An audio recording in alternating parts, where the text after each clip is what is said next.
Now, I'm sure like a lot of you, I played the newest online hero shooter, though I think they're calling it raid shooter, kid on the block called Highguard, which a lot of you might remember as being the one last thing at the end of the Game Awards back in December.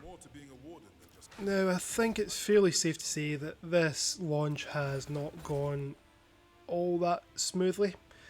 Wildlight Entertainment, the developer and publisher of this, who are made up of ex-Respawn people who famously were behind the development of Apex Legends and Titanfall, which I've not tried Apex, but I do understand the DNA of it is felt very heavily through this game, but it hasn't gone well at all. I think it's safe to say that this all stems initially from the reveal of it at the Game Awards itself. It was put, as I say, as the one last thing at the end of the show, a spot that's usually reserved for AAA titles and been in the past some big games announced in that slot. And this was shown instead this year with Jeff really bigging it up, like properly as if his life depended on it. And it went down like not a lead balloon, but heavily weighted balloon at least. Now, I will admit that I'm not really into a hero shooter type game, or many online games these days. One, I'm not very good at them because I don't really play them all that much. I like to play quite a range of different games, so I don't just dedicate my time to one game. And two, I face people who have dedicated their time to the one game and find it very unenjoyable. So when I saw this, it looked okay, but it didn't stand out to me as this massive game that Jeff Keighley was really promoting as. If it was maybe early in the show, in the middle of the show, I could see it being taken for what it is. People going, okay, that looks interesting, or okay, that's not for me, and they would just leave it at that. But the fact that it was put in this high spot definitely didn't do any favours. Now, that wasn't helped in the lead up to the game, between the Game Awards and the actual game releasing. It was about a month between it, and there was absolute radio silence from the company, from the developer. There was no tweets, no anything. All you really had promoting it was Jeff Keighley, especially with 2 days beforehand saying, in 48 hours you will be apologising to me. Kind of paraphrasing the quote from the original Jurassic Park movie, which quite apt since Jurassic Park didn't end too well and the launch of this game didn't go too well. I will admit it did come to the point where I wondered if this game was actually still coming out. I didn't see anything on it, I didn't see a time of when it was going to release initially, and it just looked like it wasn't going to be a game itself, but it did come out, and fairly quickly it got review bombed on Steam, with going as low as I think it was 19%, and last time I looked at it the other day it was about 20, low 20s. Before delving into the reviews, I wanted to kind of look at the gameplay loop first. The game is split into 2 teams of 3, where you first choose your hero character, or warden I believe they're called, out of a selection I think it is of 8 or 10. You then choose a base from a pre-selected, predetermined list of 3, and this will be where you are initially dropped. Now each match is split into about 3/4 different phases in each round. The first phase you start off in your base where you have to basically build up defences. You make walls stronger to try and protect your generators from the enemy team, a bit like Rainbow Six Siege. Once this phase is over, you then have the exploration phase and the build-up phase essentially, where you have to go around the map and find either chests which contain more weapons, contain armour, or you also find these crystal things which you have to bring out your best Minecrafter yourself, chip away to gain some currency that you can spend at the shops, which are either at your base or spread throughout the map. By opening chests or going to vendors, you are basically trying to find higher rarity items of what you currently have to strengthen up. As this phase goes on, the shield breaker will eventually become available, which is essentially a big huge Excalibur-like sword that will allow you to start raiding the enemy base. During this phase, it's kind of like capture the flag where you're both vying for the sword, trying to take the other team out to steal the sword, and whatever team can get to the enemy's base and initiate the raid, they have the advantage in that round. Once the raid has been initiated, a big huge ramming tower comes out of a portal out of nowhere and basically breaks down the enemy shield. During this starts what they call the raid phase, which is the final phase of the round, and it's kind of a search and destroy, where they either have to destroy 2 different generators or this kind of central heart thing to destroy the enemy's base.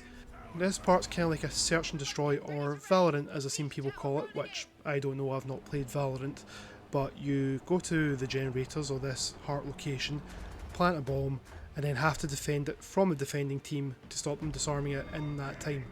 If you're able to successfully destroy one of these things, it will either take away a huge chunk of the enemy's health. This is showing at the top of the screen, both teams start with 100 and then gets chipped away depending on the actions taken throughout the match, or you hit 0 and you destroy the base completely and win the match. To try and make things fairer during this phase, there's a timer on how long you have to take to actually complete the raid, and there's also a respawn cap. So if the attacking team gets wiped out fully, the round resets and you have to start from phase 1 again. And that's basically the core mechanics of Highguard over and over and over again. Now, as already said, this is not my type of game at all, but I can see potential promise. The shooting for the most part feels okay, though there were some maybe minor issues with it, but it could be a skill issue on my part. Movement also feels okay, and there are also mounts you can use to actually get across the map, which are very smooth. It's a double tap of X or A, or I'm not really sure what the PC command is to get on and off of it. Though I did try and do the good old double jump because I'm so used to that and end up calling them out when I didn't mean to. Unfortunately, that's where my positives finish. I did feel that the maps were way too big for being 3v3. This game I would say would feel better with at minimum 5v5, somewhere between 5 and 10 players per team, or split into more teams, which I've also heard people say. I did find the base defence bit a bit pointless, because basically you are strengthening the walls around your base, but they don't take long actually to break down really, so it seems a bit null and void really. I also feel the exploration phase is a bit null and void because you are finding weapons of higher rarity, but so are the other teams, and each round you go through the rarity does increase, but again the other team are doing the exact same, so you're always on a level pegging, it feels, as long as you're doing that. Also the mining aspect of finding these crystal things just feels a bit different, a bit out of place, that you need to chip away and buy stuff at the vendor when you can often find the same things for free out in the wild. I don't know if it's because it was on launch day, but I did feel that you didn't find anyone when you're out and about on the exploration phase. I think that's probably because you're at 3v3, so you're small teams in this big map, you're very unlikely to cross over each other. I think that might change the more people get used to the game, but it just felt a bit barren, and the action didn't really start until you got to the raid phase.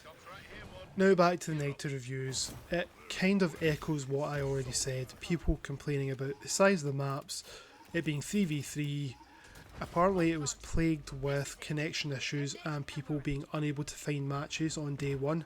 I can't say I personally had that issue, I know a lot of these people were on Steam on PC, so it could have been different. I was using the PlayStation 5, so there might have been a slight better chance for me on that system than there was in the PC, but I'm not too sure.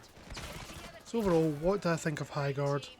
Still would say probably not for me, but I'm definitely intrigued. Do I think it deserves all the hate it's getting? Not fully.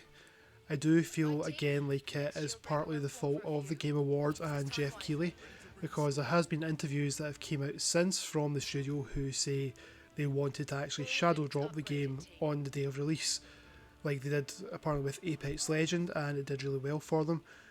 So they had nothing prepared. Jeff Keighley had a spot open at the end of the show. He had played Highguard, really seemed to like it, went to the studio and said, "Can I use your game for this one last thing?" They're a bit unsure, but they're friends with Jeff, and thought it was a great opportunity and went with it, so rushed together a trailer which they admitted themselves didn't really show the game in the right light. It focused more on the actual entertainment factor of it. I don't know how much I agree with that, but rather than showing the gameplay loop and how the game actually works. And then because they had planned to shadow drop it, that's why there was radio silence up until the game, because they had no marketing set for it. I think they were also a bit disappointed with the reaction to the game after the Game Awards, understandably, but it just seems a mess from start to finish. I believe it's a game that wasn't ready for the level of focus and scrutiny that it finally got. On the day of release, it hit 96,000, just under 100,000 people, concurrent players on Steam alone, which could actually equate to why there were server issues, because there was so much demand at the time, which they probably didn't expect. That has very quickly dwindled down to, I think it was about 10 to 12,000 people. So a lot of the focus has gone away, but I think it's safe to say if it wasn't shown at the Game Awards and the mixed reaction, the mediocre reaction it got, it probably wouldn't have had as many eyes on it as it did, and it might have just slid out and hit the right market of people that were looking for this next hero shooter and found its core target. The studio have said they don't care about topping Steam charts, but they just want to find their fan base who love and play the game and want to see it do well. Now, they have released a roadmap for content over the next year, from different skins and different maps, different characters coming out, a couple of mystery things. They're breaking it down into what they call chapters, and each chapter is going to spread over 2 months with a part 1 and part 2. So we'll see what comes out of that. At the time of recording this, I did see earlier today they have released, I think I saw limited time they're calling it, but 5v5, which definitely I think will help the game. As I said earlier, it needs more players than 3v3, so 5v5 can only help a little. I did try it one more time before uninstalling it and found the exact reason why I don't play these games, because people have already skilled up and I was getting my arse handed to me. So it's uninstalled. I say I might keep an eye on it, possibly not, but I'm intrigued to see where it goes and if it's got longevity, because I feel it's a game that could eventually slip into the unknown. So let me know in the comments below if you played Highguard and your thoughts on it. Thank you for taking the time to watch the video. If you're not done so already, a like and subscribe would be greatly appreciated. It greatly helps the channel. Trying to grow this year, hopefully a bit more than I have been. But anyway, have a great day and catch you in the next one.